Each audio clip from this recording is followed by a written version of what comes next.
हर हर महादेव। आज की हमारी कहानी है कि कृष्ण ने बताया है कि कोई भी काम छोटा या बड़ा नहीं होता। आइए जानते हैं आज इस कहानी के माध्यम से।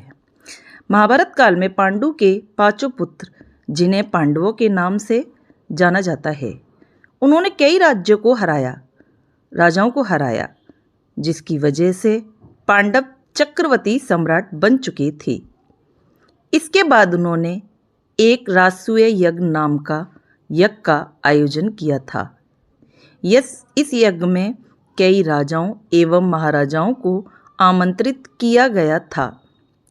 इस राजसूय यज्ञ को व्यवस्थित तरीके से आयोजित किया जाए, इसकी पूरी तैयारी की गई थी। हर व्यक्ति को अपना अपना काम निर्धारित किया गया था कि कौन सा व्यक्ति कौन सा काम करेगा।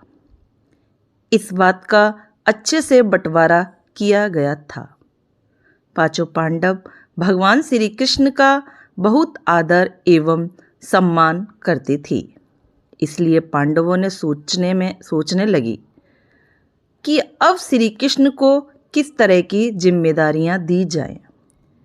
लेकिन किसी को इसका जवाब नहीं सूझा, उनको समझ में नहीं आया।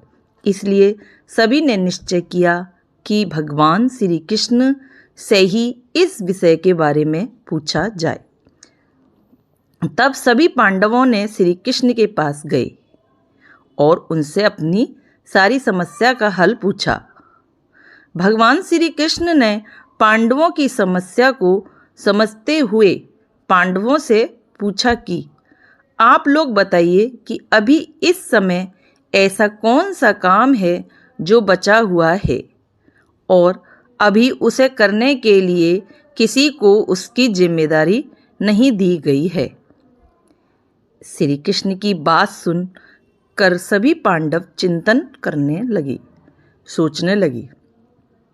कुछ देर बाद श्री कृष्ण ने चुप्पी के माहौल को तोड़कर बोले, मैं 2 कार्यों की जिम्मेदारियां लेता हूँ। पहला काम है ब्राह्मण और ऋषि मुनियों के चरण को मैं ही धोऊंगा, और दूसरा ये है कि भोजन के बाद जो भी जूठे बर्तन और पत्तल होंगे वो सब मैं ही उठाऊंगा, अन्यथा कोई भी इस कार्य को नहीं करेगा। राजसूय यज्ञ आरंभ हुआ और कृष्ण भगवान ने अपने कहे के अनुसार यही 2 काम भी किए। बाद में किसी राजा ने श्री कृष्ण से किसी ने पूछा कि आपने इस तरह का काम करने की जिम्मेदारियां क्यों ली थीं? दूसरा कोई काम क्यों नहीं करा? आप तो कोई बड़ा काम भी कर सकते थे। इस पे भगवान श्री कृष्ण बोले, कोई काम बड़ा या छोटा नहीं होता है, बड़ी या छोटी नीयत होती है। हमें वही काम करना चाहिए जिसमें सचमुच सेवा का भाव हो। दोस्तों, आपको ये मेरी कहानी कैसी लगी? यदि आपको मेरी कहानी अच्छी लगे तो प्लीज़ लाइक करें, सब्सक्राइब करें, और कहानी सुनने और देखने के लिए आपका बहुत बहुत धन्यवाद।